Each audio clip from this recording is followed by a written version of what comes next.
Today we're going to look at lesson 5.5, decimal division. We're going to investigate it. We're going to use a little hands-on.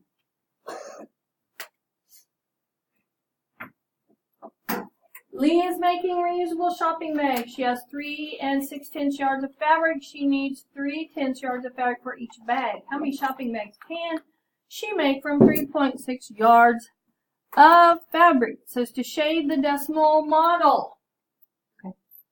So we're going to shade in 3 whole things.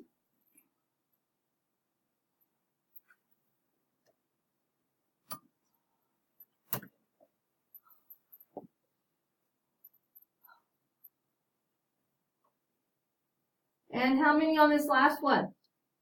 6. Okay. Now it says cut apart your model to show that 36/10. So if I take all these and cut them apart, I'm going to have down here, I'm going to have 36/10.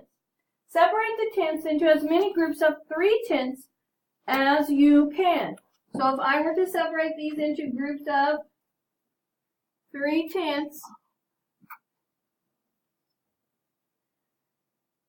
how many groups of 3/10 am I going to have? 11?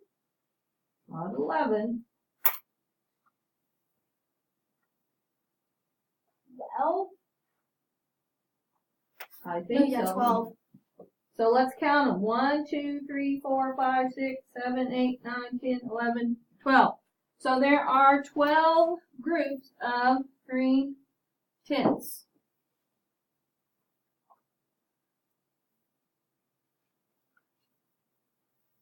Use your model to complete the number sentence. 3 6/10 divided by 3/10 is 12. So Lee can make 12 shopping bags. That should have filled in your investigation part.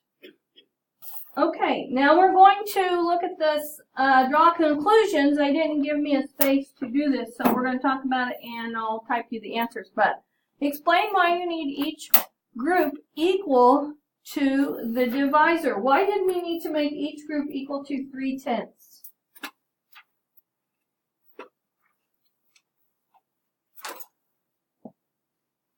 Why did we need to put in each group, why did we need to put 3/10? Anybody have any ideas? Since each bag needs 3/10 yards of fabric, I need to find out how many groups of 3/10 I have, so I can find out how many bags to make. For the identify part, if each one of the tenths were 1, I would be dividing 36 divided by 3, and remember that little slash can mean divide, is equal to 12. Now, the bottom part here, Dennis has 2 7/10 yards of fabric to make bags that require 9/10 yards of fabric each. Describe a decimal model you can use to find how many bags he can make. Okay, on number 3, to describe the decimal model, I can shade 3 decimal models, so 3 flats, to show 27/10. So I would shade 27/10, so 2 whole flats and 7/10 in the other one. Then I would cut the tenths apart, put them in groups of 9/10, so I could make 3 bags. Oh, here we go on page 220, and to make the connection, you can also use a model to divide by hundredths. Okay? Julie has $1.75 in nickels. How many stacks of 25 cents can she make from $1.75? Shade the decimal model to show 1 75/100.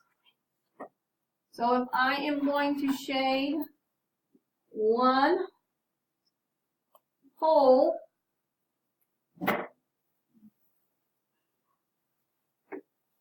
and 75/100, which this was shaded in blue, okay, there are 1 and 75 hundredths.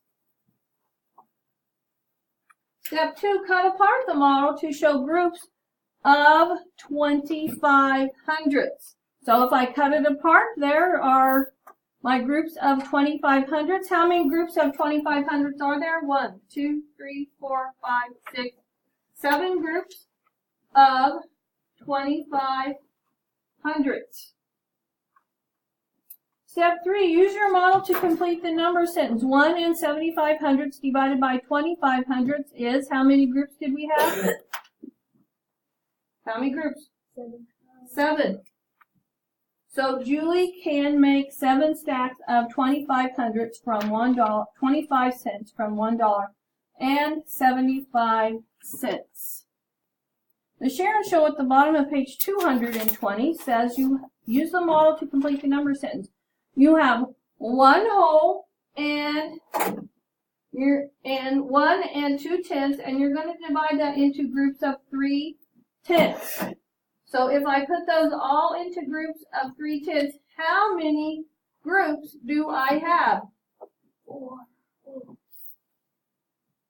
1, 2, 3, 4.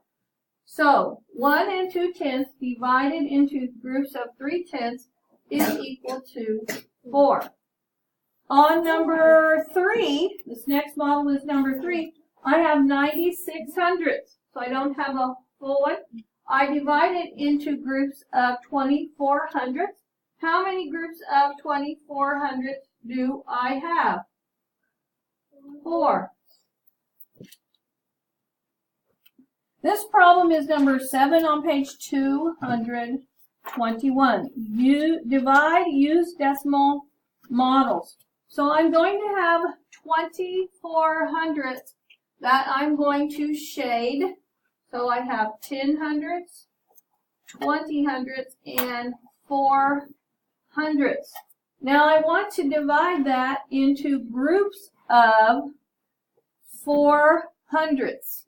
So if I take my 24 hundredths and make them into groups of 4 hundredths, how many groups of 4 hundredths do I have? 1, 2, 3, 4, 5, and 6.